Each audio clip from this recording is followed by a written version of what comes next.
네, 오늘 강의 들어가기 전에 먼저 공지할 게 하나 있습니다. 제가 오늘 들어오면서 문득 보니까 그 입구에 모니터가 있는데 그게 폴란드 크라카우의 실시간 방송을 항상 틀어놓는 데거든요. 근데 오늘도 무심결에 이렇게 쳐다보면서 옷을 이제 성신하려고 옷을 갈아입다가 딱 쳐다보니까 사실은 계획한 것도 아닌데 10시가 거기 오후 3시더라고요. 그래서 그러면은 지금 그곳에 사람들이 굉장히 많이 모여서 기도하거든요. 우리도 같이 기도해 줘야 됩니다. 폴란드가 상당히 위태위태한 그런 상황도 있겠지만, 그래서 문득 생각에 이렇게 10시로 바꾼 것도 오후 3시 기도와 함께, 그러니까 의도는 아시겠죠, 그죠? 그래서 함께 하는 게 좋겠다, 그렇게 생각이 들어서, 그러면 이렇게 화요일, 수요일, 금요일은 10시에 하고 목요일 10시 반에, 11시 반에 하는 것이 혼선을 빚을 수 있겠다 싶어서 내일 목요일이지만 10시로 하겠습니다. 그러니까 쭉 계속 할 거예요. 화수, 목, 금 전부 다 10시로 고정을 하겠습니다. 그래서 같은 지향들을 두고서 폴란드에서는 오후 3시를 하지만 우리는 여기서 10시 성심환을 하면서 같은 기도 지향, 세상에 자비를 내줄 수 있도록 하는 것도 참 바람직하겠다라는 생각이 들어서 내일 바로 목요일이잖아요. 그래서 미리 말씀을 드리고 그 다음에 시간 바뀐 것은 쇼츠로 다시 올리도록 그렇게 하겠습니다. 뭐 어떤 상황에서 맞추어서 가는 거기 때문에 기도 시간을 움직인다, 또 어떻게 하겠다라는 것도 첫 번째 생각은 그거였거든요. 많은 이들이 왔으면 좋겠다, 참석했으면 좋겠다라는 것이었고, 그걸 하다 보니까 오후 3시하고 같이 물려있는 거예요. 그래서 이것이 더 뜻깊고 바람직하겠다 싶어서 오늘 바로 공지를 해야 되겠다 이렇게 생각을 했습니다. 여러분들도 좀 더 편한 시간대에, 편한 시간대라기보다는 여하튼 그렇습니다. 시간적으로 봐서 그래서 여러분들 함께 할 수 있었으면 좋겠다 싶습니다. 오늘 자유묘신하는거 인간의 협력 139페이지 하단 부분 살펴보겠습니다. 어쩌면 근간이 된다고도 볼 수 있을 만큼 아주 중요한 부분들, 대목들을 지금 다루고 있습니다. 사제는 신적인 성격을 갖는다. 신적인 성격이라는 것은 바로 제사를 지내는 제사장으로서의 역할만은 아니다는 거예요. 바로 그리스도를, 살아있는 그리스도를 일치할 수 있고 그것을 성사를 통해서 드러낼 수 있다는 겁니다. 그래서 이것을 우리가 보면서 요셉 라친구 주기경의 말씀을 지금 살펴보고 있었습니다. 죽성된 사제는 스스로는 줄 수 없는 것을 사람들에게 주기 위해 세상에 보내진다. 스스로는 줄 수 없는 것을, 참 대단한 표현입니다. 태생적인 능력이나 재능을 가졌기 때문이 아니라, 저는 이렇게 생각해요. 부족하니까 사제가 됐다고 생각하는 면도 있고요. 아주 개인적인 측면에서는. 그리고 평범하기 때문에 뽑혔다는 것도 있어요. 특별하지 않고. 그러나 여기에는 뭐가 있느냐면 성수가 있다는 거예요. 평범하고 특별하거나 또 혹은 재능이 있거나를 떠나서 헌신하고자 하는 마음이 있기 때문에 선택되는 것이죠. 그 부르심에 귀를 기울이고 가려고 마음먹었다는 뜻이죠. 그렇기 때문에 이것은 요새 가신 게 주기님 말씀처럼 어떤 태생적으로 태어날 때부터 능력이 있다든지 재능이 있다든지 이런 것 때문이 아니다. 그러면서 또한 그 일이 기쁨이나 이익을 주는 일 때문도 아니다라고 말씀을 드렸습니다. 그래서 제 얘기도 잠시 보태면서 그렇게 했었죠. 기쁨이나 이걸 하면 대단하게 뭐가 되겠다 이런 것도 없었고, 사실 우리 선배 신부님들 정말 원로 신부님들이었죠. 그때 다 돌아가셨지만 그분들 말씀 중에는 정말 배를 잡고 웃을 만한 성소의 출발점이 있는 것도 많이 듣게 돼요. 하나 기억나는 것은 어느 신부님이 성함은 지금 생각이 안 나는데 그 말씀하신 적이 기억이 나요. 어릴 때 사제관 옆을 이렇게 지나가다 보니까 항상 사제관 식당이 이렇게 있는데 그 안을 들여다 보니까 신부님이, 조임 신부님이 항상 그 계란을 후라이인 거예요. 그걸 드시는 걸 보고 신부가 되면은 계란을 먹을 수 있구나 해서 당신은 신학교를 갔다 그리고 신부가 되었다 이 말씀을 하신 것을 듣고 그 모여있던 모든 그 신부들이 다 웃었습니다만은 정말 출발은 아주 미미하지만 그러나 그것이 나에게 내 전체 존재 자체를 다 규정지을 거라는 그런 아주 원대한 포부를 갖고 뛰어들지는 않아요. 그래서 전에 말씀드린 신학교가 모짜리라 그랬어요. 세미나리움, 묘목, 아주 어린 나무를 가져가서 심어서 그곳에서 성장을 시켜서 밖으로 내버리죠. 교회도 똑같습니다. 사제나 수도자들에게만 되어 있는 것이 아니고 평신도들은 몽땅 다 합친다면 모든 신자들은 사제들까지 다 포함해서 교회 안에 있어야 한다. 그리고 교회에서 하나님과의 일치를 이루어야 된다. 그러지 않는다면 밖에 나가지고 아무것도 할 수 없다는 것. 첫 번째 자리는 여기인 거예요. 그렇다면 우리는 무엇을 먼저 시작해야 됩니까? 그렇죠. 기도를 먼저 시작해야 된다. 그래서 오순절날 가장 먼저 교회가 출발할 때에 성령 안에서 기도를 시작했다는 것을 잘 알아들어야 됩니다. 이 때문에 이 부분들의 가장 첫 번째 단추는 하나님께 간절히 청하고 가까이 가려고 하는 기도가 우선이고 그 기도는 어디에서 이루어진다? 존재하시는 하느님이 계시는 성전에서 시작이 된다는 거예요. 그것을 잊지 않고 우리는 계속해서 죽을 때까지 노력을 하고 또 그곳에서 우리가 양성될 수 있도록 그렇게 자신의 삶을 내놓아야 합니다. 그래서 기쁨이는 이걸 주기 때문도 아니고 축성된 사제는 스스로 줄 수 없는 것이죠. 사실 살펴본다 보면 너무도 놀라운 일들을 하고 있다는 생각을 저는 개인적으로도 해요. 왜냐하면 성찬례 어찌 보면은 내가 이걸 할 자격이 있나라고 끊임없이 되묻습니다. 물론 어떤 때는 충돌이 일어날 때도 있어요. 내 부족함 때문에 꼭 이렇게 해야 되나? 이게 아니지 않나? 이런 충돌들. 그러나 그것을 극복해 나갈 때에 성령께서는 항상 격려해주고 네가 네기 때문에 하나님 너를 선택했다는 거예요. 저는 그렇게 생각해요. 내가 내기 때문에 선택받은 거예요. 내가 남이 될 수는 없잖아요. 내가 부족하든 또 다른 또 특별한 부분이 있든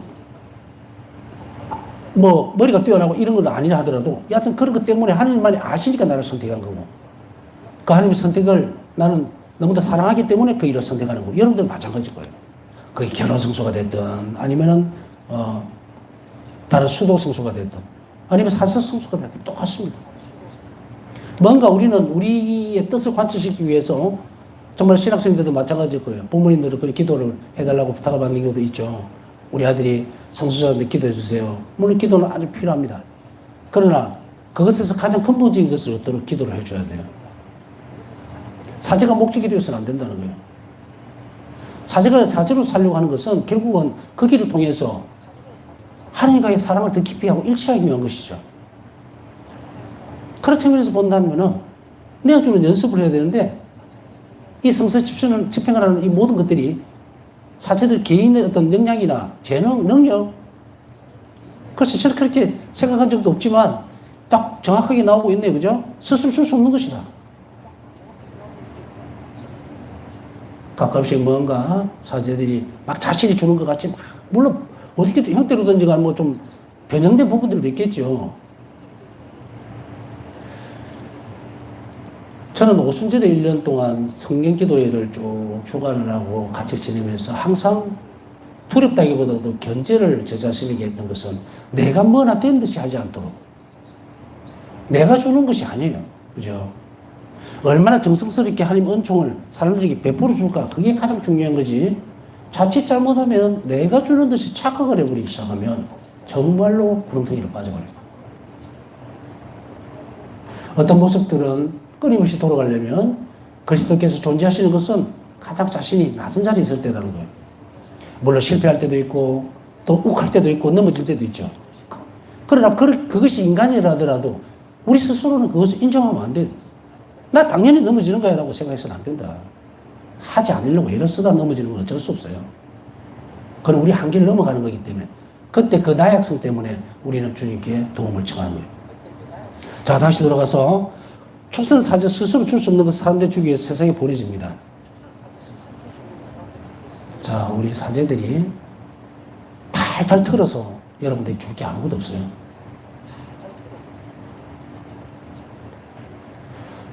하나님과의 격리 상태. 내가 하나님 안에 살지 않는다면 내 스스로는 줄 수 있는 것이 아무것도 없다. 아무리 말을 잘하면 뭐합니까? 그 안에 생명력이 없으면. 하나님께서 그것을 허락하지 않는다면 내가 뭘 줄 수 있으며 뭘 할 수 있겠느냐. 끊임없이 우리 자신들에게 돌아와 봤을 때 그때 방점을 찍는 것은 그 지점이라는 이야기예요. 그랬기 때문에 우리는 또 어떻게 봐야 될 건가, 사제들을. 그러니까 사제 스스로가, 신부들 자신이 사제들이 줄 수 없는 것을 내가 받으려고 기대하고 있어야 합니다. 그것이 표면적으로 드러날 때에 내 마음에 안 들 수도 있죠. 또 내가 가질 수 있는 그런 흡족함이 있을 수도 있죠. 기대치라는 것도. 그러나 그것을 좀 더 뛰어넘는다면 우리 또한 듣는 쪽 입장에서는 사목자가 아닌 회중의 입장이죠. 백성들 입장에서 살펴본다면 무엇일까? 내가 성당에 가는 것이 항상 기쁘고 나한테 이익이 된다고 해서 찾아옵니까? 착각이에요. 교회 왔을 때 가장 먼저 제시하는 건 십자가입니다. 그렇기 때문에 사제들도 기쁨이나 자신의 이익을 위해서 이 길을 선택하신 것이 아니고 세상에 파견됐다면 여러분들도 마찬가지라는 거예요. 아, 나 성당에 가면 기분 좋아. 늘 기쁜 일 말고. 그 사람의 삶이 실패한 거예요. 예수님이 제대로 보지 못했다는 거예요. 우리는 행복해지기 위해서 교회를 찾지만 그러나 그 행복의 길이 십자가로 연결되어 있다는 것에 대해서는 깡그리 무시를 하니까. 그러니까 자신이 원하는 것이 획득되어지지 못하면은 아, 나 성당 안 나갈 거야. 나 맨지 쉴 거야. 영원히 쉬게 되죠. 우리가 어렵지만 교회 안에서 내가 하느님의 기쁨이 되어야 돼요. 그러기 위해서 나에게 주어져 있는 그 일들을 해야지 내 기쁨이 되기 위해서 하느님을 내 삶 안으로 끌어들이서는 안 된다. 될 수도 없고 기도 생활의 밸런스를 잘 맞춰야 된다는 거예요. 이제 사제들에 대한 부분들을 얘기하면서 또 다른 한편으로는 입장을 바꾸어서 여러분들의 입장도 한 번 더 살펴보도록 말씀을 드렸습니다. 우리가 앉아있으면서 사제들의 말씀이 때로는 약이 될 때도 있고 때로는 채찍이 될 때도 있어요. 그런데 한염없이 어루만져주고 위로해주고 격려해주는 것만 바란다. 그렇다면 십자가를 싹 없애버리면 돼요. 다 잘한다. 그대로 살면 돼. 사제로 살면서 가장 무거운 것은 신자들에게 십자가의 길을 가르쳐 주는 거예요. 누가 그걸 처음부터 좋아합니까? 우리도 감히 그걸 하나님 사랑 없이는 지기가 힘든데, 그러나 그 안에 무엇이 있는 걸 알기 때문에 말씀드릴 수밖에 없느냐면 그 안에 그리스도께서, 예수님께서 계시기 때문에요. 자, 이제 방향전환을 했습니다. 만약에 우리 가운데 누군가가 나는 성당에서 와서 기분도 못 느끼고 뭐 아무것도 모르겠어라고 하면 자신의 삶을 어디로 가져가야 된다? 십자가 길로 가져가야 돼요. 그러면 그곳에서 넘쳐납니다. 차별 활동으로 돌아가면 넘쳐나요. 없어서 못 가져가는 것이 아니라 안 가져가려고 하잖아. 내 좋아하는 방식대로 하려고 하니까. 자, 사제들도 자신들의 기쁨이나 재능이나 능력 때문에 이 성사를 집전하고 사목을 하는 것이 아닙니다. 그 관점을 봤을 때에 무엇을 해야 될 건가? 사제들은 스스로 내가 하나님께서 주시는 은총들을 배분해 줄 수 있을 만큼 잘 성장되어 있는지를 끊임없이 살펴봐야 되겠죠. 얼마 전에 그 물난리가 한번 났는데 그걸 보고 깜짝 놀란 게 뭐냐면 하수구를 막아놓은 거예요. 그죠? 그런데 하수구가 막아놓은 그것을 때문에 물이 막 넘쳐서 갈 데가 없으니까 엉망이 됐는데 그 안에 뭐가 들어갔냐면 담배꽁초가 가득 들어있는 거예요. 근데 왜 담배꽁초가 그 안에 맨홀 안에 들어가 있었을까? 우연히 찍힌 거겠지만 어떤 영감님 한 분이 이 많은 단지를 들고 나와가지고 그 안에 담배꽁초 정다. 그거를 붓고 계속 밀어놓고 있는 거예요. 세상에 살아가는 사람들은요, 자기 죽을 줄 모릅니다. 자기 죽을 줄 몰라요. 하나님하고 떨어졌으면 자신이 죽을 것도 몰라요. 자기가 넣었던 그 담배꽁초가 막혀서 자기가 물이 빠져 죽는다는 생각 안 합니다. 우리가 객관적으로 보니까 와 그런 사람이 있나? 라고 할 정도죠. 사실은 들러도 보면 우리 자신의 삶도 자칫하면 그렇게 돼요. 그렇기 때문에 이렇게 하면 이렇게 됩니다 하는 결과를 교회는 가르쳐주는 거예요. 그러니 여러분이나 저나 얼마나 복이 있습니까? 하지 말아야 할 것을 분명히 가르쳐주고 있으니.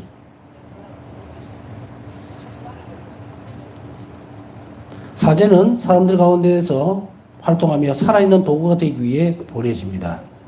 살아있는 도구가 되기 위해서 보내진다는 이 말은 살아있죠. 살아있는 도구는 지금 말씀드린 이런 내용들이에요. 활동해야 되고 거둬들여야 되고 실천해야 되는 내용들이라는 이야기예요. 그러므로 아무도 자신의 뜻으로 이 임무를 수행할 사람을 위촉할 수는 없다. 하나님만이 하실 수 있다는 이야기예요. 인간적으로 이루어지는 것은 없다는 이야기입니다. 이것이 안 그래 얘는 중국이죠. 애국교회를 세워가지고 그곳에서 신부들 또 주교들을 막 마음대로 임명해버리고 공사당원들이 물론 전혀 가치 없고 무효한 것들. 성직은 오로지 하나님께 속한 성사를 통해 받아들이신다. 성직은 오로지 무엇에 의해서? 신품 성사에 의해서만 받아. 그를 통해서만. 성사는 거룩한 일이에요. 그러나 원성사는 예수 그리스도 자신입니다. 그 원래 성사죠. 예수님께서 하셨던 모든 일들이 거룩한 일이었고 그게 성사니까 그것을 교회가 하고 있다는 말이에요. 그렇기 때문에 그 성사는 원성사인 그리스도를 그대로 어떻게 한다? 이 땅에서 존재하게 만든다. 그래서 성사의 주체는 누구다? 하나님이시다. 직접 예수님께서 하시는, 그리스도께서 하시는 일이라는 이야기예요. 그렇기 때문에 예수님께서 2000년 전에 사도들을 직접 부르셨듯이 그리고 그들을 당시 제자로 거둬들였죠. 그죠? 부르시고 제자로 양성시키고 하는 이 일들을 직접 하셨듯이 바로 이 일을 교회는 어떻게 합니까? 사도들을 통해서 교회 안에, 교계 제도 안에서 어떻게 합니까? 성사 안에서 신품 성사를 세우셨죠. 예수님이. 그리고 그걸로 인해서만 성직에 들어올 수 있도록 만들어 놓으신 거예요. 그래서 이 성사를 통해서만 받아들인다. 성사는 그냥 임명식이 아니에요. 정당하게 사도로부터 이어온 교회가 안수를 통해서 성품 안으로 다시 얘기하면 거룩한 일을 할 수 있도록 받아들여주고 축성을 해주는 거예요. 이 축성 통해서만 성직에 들어올 수 있다. 그 사명은 오로지 그를 보내신 분인 그리스도에게서 받으며 그 덕분에 세상을 위한 그리스도의 목소리, 그분의 손이 된다. 사명은 바로 그리스도에게서 직접 받게 됩니다. 그래서 교회가, 우리가 이제 서품식들 여러분들 한번 다 가보셨죠, 그죠? 신품성사라든지, 신품성사, 서품식, 뭐, 같은 얘기. 서품식은 신품성사 안에서 약식적인 부분이죠. 자, 이 신품성사 안에서 이루어지는 이 일들, 말 그대로 그 예식 전체가 신품성사죠. 미사 중에 이루어지죠. 그러면 불려지고 축성하고 도유되고 하는 이 모든 일들이 뭡니까? 말 그대로 축성식이에요. 받아들임이에요. 그래서 서품식 때 보면은 주기는부터 시작해서 그곳에 참석한 모든 선배 사제들이 어떻게 합니까? 안수를 통해서 공동체의 사제단의 이름을 받아들이는 것을 그대로 성령 안에서 합니다. 저는 서품식 한 번도 빠진 적이 없는데 갈 때마다 놀라는 부분들이 뭐냐면 이 교회의 거룩함이에요. 물론 주기님의 축성과 안수와 도유로 이루어지지만 그게 같이 함께한 사제단의 일원으로 받아들여지는 이 공동체적인 모습들이 너무도 놀랍다. 주기님만 안수하고 도유하고 그냥 서품식 끝나는 게 아니고 신품사가 끝나는 것이 아니고 거기 참석한 모든 사제들을 다 안수를 통해서 같이 축성해주는 그 안에서 이루어진다는 거예요. 공동체에 받아들이는 거예요. 물론 이 일이 주기님 안수와 도유로 끝난다 하더라도 그러나 공동체 전체의 일원으로 받아들이는 것은 이 교회의 정신 안에서 또 이것이 얼마나 중요한 일인가.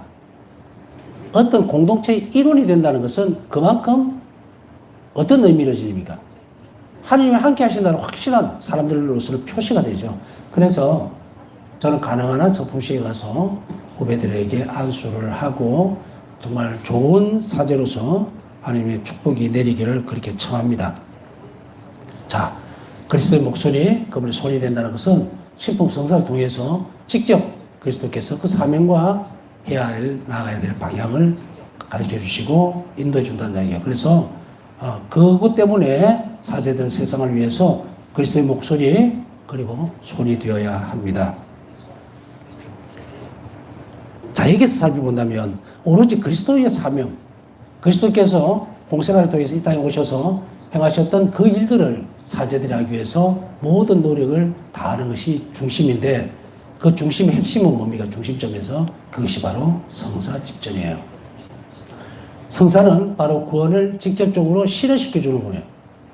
그렇기 때문에 신자들이 그 구원 사업에 또 혹은 이 성사를 통해서 하나님과 일치될 수 있고 양성되어 갈 수 있도록 사제들은 모든 노력들을 다해야 되는데 이때 무엇을 해야 됩니까? 오직 그리스도의 정신으로 이거 아니에요. 그리스도와 하나가 되어서 그 일을 해야 합니다. 그래서 사제들도 개인적으로는 깊은 영성 생활을 해야 될 필요성이 반드시 있게 되는 이유가 그겁니다. 사제 수봉을 받았다고 해서 하나님과 바로 일치될 수는 없어요. 그리스도의 이런 성사를 통해서 분명히 주님께서 하시지만 내 개인적 친분이라는 것, 친교라는 것은 자신의 영적 성장에 달려있어요. 그래서 사제들도 이 부분에 있어서는 높은 덕성을 가지고 사제들의 덕성이 높아진다는 건 뭐예요? 완벽에 가까워진다는 것은 아까 앞에 말씀드렸잖아요. 자신의 것을 더 주는 것이 아니라 예수님께서 주시고자 하는 하나님께 주시고자 하는 은총을 더 잘 줄 수 있다는 이야기가 됩니다. 그러니 애써서 사제들은 높은 단계의 영적 성장을 이룰 필요가 반드시 있다는 것을 알아들으면 되겠고 그렇게 되기 위해서는 신자 여러분들의 많은 기도가 필요하다는 것을 지난 시간에도 말씀을 드렸습니다. 죽음의 격언인 행위는 존재를 따른다는 말처럼 축생의 결과 사제는 그리스도께서 사셨던 특별한 생활 양식과 영성의 모습을 취해야 하는데 행위는 존재를 따른다는 것은 행동을 함으로 인해서 그 존재화가 된다는 이야기인데 그 말이거든요. 그렇기 때문에 그리스도께서 사셨던 그대로 그 행위를 함으로 인해서 존재화가 되는 거예요. 우리가 사제들이 그리스도의 모습을 그대로 이 세상 안에 그러니까 교회를 위해서 내놓을 때에 그리스도께서 그 행위를 통해서 존재하신다는 이야기예요. 그래서 중세 격언인 행위는 존재를 따르는 말은 바로 이런 말입니다. 그래서 특별한 생활 양식과 영성의 모습을 취해야 하는데 이는 축성받은 모든 사제가 받는 부르심이다. 모든 사제가 받는 부르심은 바로 이 부분입니다. 우리가 성소라고 생각했을 때는 저도 이제 사제 성소라는 생각을 떠올리고 신학교 갔을 때는 그냥 막연하게 신부가 된다는 생각을 한 거예요. 그런데 사제 수품을 받고 나니까 이 신혼의식에 문제가 생긴 거예요. 저 사제는 됐어요. 성사 집전을 해요. 근데 그러는 나는 누군가? 나는 누군가?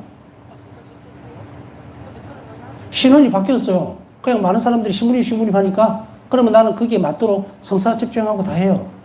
하는데도 불구하고 내 내적 생활을 어떻게 살아야 되는지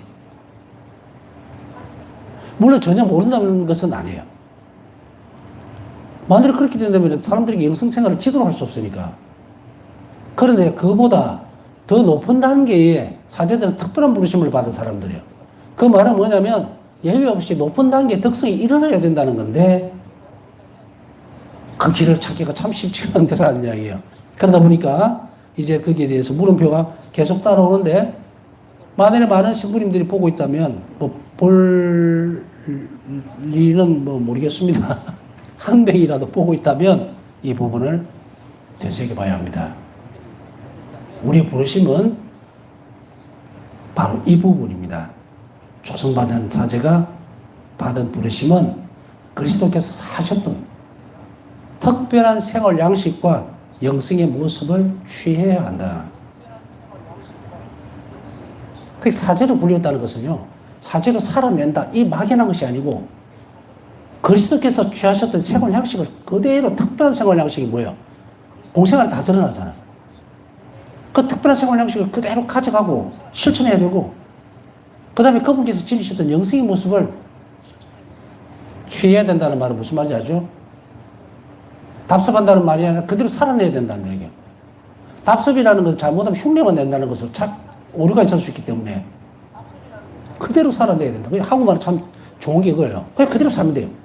그리스도께서 사셨던 대로 그대로 사시는데 그리스도처럼 똑같이 살아야 되는데 그것이 가능하냐 하면 가능해요. 왜? 성취성사 때문에. 그래서 바울 사도는 이 말씀 하잖아요. 내가 사는 것이 아니라 나는 점점 작아져야 되고 그리스도께서 점점 커지셔야 된다는 이것에 엄청난 신비가 들어있다. 사제는 이렇게 살아내야 된다. 그리스도가 돼야 되는 거예요. 그리스도 흉내를 내는 것이 아니고 그리스도처럼이 아니라 그리스도 똑같이 그럼 성체로서 결합하고 일치된 상태에서 그대로 세상에 드러내주는 존재. 이게 불러심을 받은 사람들의 모습이에요. 예수님께서 제자들을 부르시고 사도들을 부르셨을 때에 이 말씀을 우리는 복음에서 듣습니다. 너는 나를 따라오너라. 나를 따라오너라 이 말이 뭐예요? 넌 나와 똑같이 살아야 한다는 거예요. 한치 오차도 없이 똑같이 살아내기 위해서 무엇이 필요할까? 성령께서 오셔야 된다. 이것으로서 우리가 신적 생명 안에서 다 그리스도를 드러낼 수 있게 만들어 놨어요. 그러므로 사제가 자신의 영성을 형성해가는 과정에서 본받아야 할 분은 그리스도이시다. 여기에서 본받아야 할 그리스도의 모습은 무엇일까 해서 저는 2000년 2월에 어떤 걸 선택했냐면 그리스도의 자비로우신 그리스도를 선택한 거예요. 이게 내 영성 생활의 시작이자 끝이에요. 자비 자체는 바로 하나님 자신이에요. 예수님 당신 자신이에요. 내가 자비로워진다는 것은 내가 예수님과 그대로 하나로 되고 동화된 게 아니에요. 일치가 돼서 하나가 된 거예요. 그렇게 살아내겠다는 거거든요. 이 영성을 형성해 나가는 과정이 그렇게 힘이 듭니다. 저도 이제 신학교 때는 영성신학을 전공해 보려고도 했고 졸업 논문을 그것도 썼고 근데 공부하기가 싫더라고요. 그냥 유학 가기도 싫고 머리도 없지만은 머리가 없다는 말은 좀 저도 있어요. 꼴등이지만 여하튼 유학 갈 정도는 됐다고. 근데 도망가 버렸죠. 김치 못 먹고는 못 살겠다 싶어서 했는데 아마 그렇게 도망을 갔기 때문에 다시 어쩌면은 돌아온 베드로처럼 지금 이 나이가 되도록 계속 공부를 하고 있는지도 모르겠어요. 평생 죽을 때까지 해야 되는 숙제를 예수님이 자 이만큼 준비해놨다고 탁 내려놓으셨는지 모르겠지만 어쨌든 이 일이 굉장히 기쁘게 따라가고 있어요. 그전에는 몰랐기 때문에 신학교에서는 정말 공부하기 싫었고 사목에 필요한 것만 그냥 배우면 되지 했고 지금은 이제 조금이라도 신자들을 높은 단계의 영적 성장을 이루게 만들고 그리스도와 예수님과 지금 당장 살 수 있게 만들어 주려고 하니까 내가 하는 이 일이 고달프진 않다. 기쁘다. 그리고 내가 열심히 공부하고 열심히 살아내야 많은 걸 줄 수가 있으니까. 그렇다고 하더라도 제 걸 주는 건 아무것도 없어요. 그 말은 아시겠죠, 이제. 제가 영적으로 많이 넓어져야 그 수로를 통해서 하나님 원청 여러분들에게 더 많이 갈 거기 때문에 저는 게으름을 부릴 수 없다는 그런 측면이에요. 자, 그래서 영적 성장을 충분하게 형성해 나가야 되는데 그것이 바로 그리스도이시다. 그리스도의 삶의 특징은 끝없이 다른 이들을 위해 존재하셨다는 점이다. 이 말은 끝없이 당신을 내주셨다는 이야기예요. 다른 이들을 위해서 살아낸다는 것. 너희는 너는 바울사성이 그 말씀하셨죠. 너는 모든 이들에게 그러니까 언제 어디서나 모든 이들에게 자비로워야만 한다. 너를 내주라 이거예요. 자, 여러분 한번 생각해 보세요. 여러분들도 많이 실천하고 계시겠지만 내가 자비로워지기 위해서는 끊임없이 나를 내주는 연습을 해야 돼요. 내 자존심도 그렇고 내 모든 것도 다 기쁘게 내려놓고 내 자신을 자비로워지려면 그걸 내놔야 되는데 이걸 죽이거나 자존심을 죽이고 꺾거나 고집을 꺾거나 내 생각을 치워버리고 하기 위해서는 그 자비의 원천이 하느님이시라는 것을 깊이 아는 영혼일수록 이걸 바꾸면 그리스도께 대한 예수님께 대한 사랑 때문에 내가 그것을 접어버리면 수로가 딱 열리죠. 그 한없는 은총이 들어가는 거예요. 불가능이란 없어지는 거예요. 그래서 사랑의 동기 때문에 이 일이 시작된다면 우리는 아주 빠른 영적 성장을 가져오게 된다는 거예요. 그래서 그리스도 삶의 특징이 끝없이 다른 이들이 존재하셨다는 것은 당신 자신을 끝없이 내주셨다는 거예요. 자비의 특성은 내주는 거예요. 다른 사람을 위해서 존재하는 거예요. 나를 위해서 존재하는 것이 아니라. 그렇다면 앞에 하고 연결이 되죠. 사제들이 그리스도의 삶을 그대로 살아내는 것, 그것이 영성생활을 깊이 하는 것이고 본받아야 할 분은 오로지 그리스도 자신이라면 그럼 그분의 삶은 뭐냐? 끊임없이 당신 자신을 내주셨는데 이제 이렇게 내줘야 한다는 그 명제가 확실해집니다. 자비로워야 된다는 거예요. 내준다는 말이 확실해졌어요, 이제.